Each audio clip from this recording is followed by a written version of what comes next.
can I now turn to the app?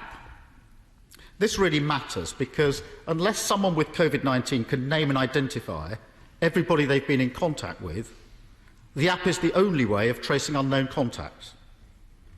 The Honourable Member for Hove made precisely that point yesterday. He gave the example of how on earth do you trace everyone in close contact at a seafront or in a park without an app.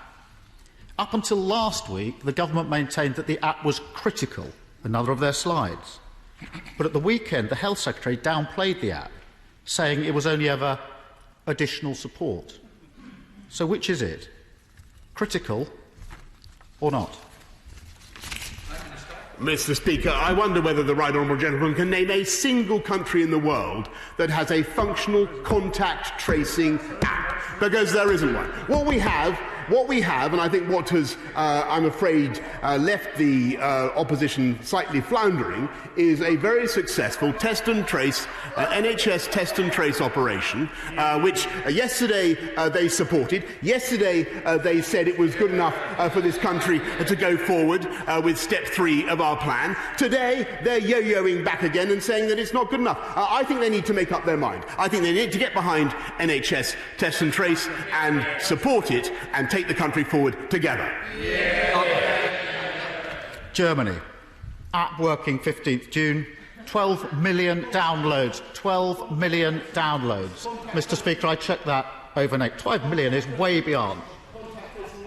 The Health Secretary said we'd have the app by mid-May, presumably on advice. The Prime Minister said we'd have it by the 1st of June.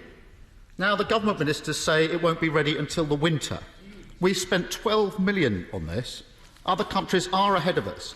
When are we going to have a working app?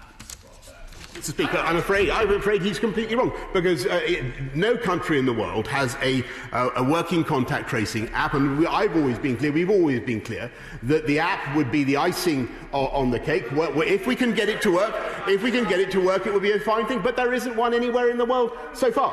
What we do have is a fantastic test and trace, NHS test and trace operation that is already up and running, that is going to get better and better, and will be indispensable to our future success.